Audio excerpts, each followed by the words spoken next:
Můj nejlepší kamarád Honza se v poslední době změnil. Vždycky jsme se dobře bavili.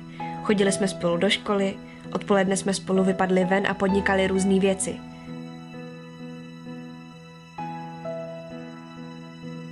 Teď ale pořád jenom mlčí, nechce si se mnou povídat a po škole jde hned domů. Jednou jsem si všiml, že už nechodí domů s kratkou, co jsme vždycky chodili, kudy je to nejkratší, ale jde oklikou. Drží se na hlavní, kde jsou lidi.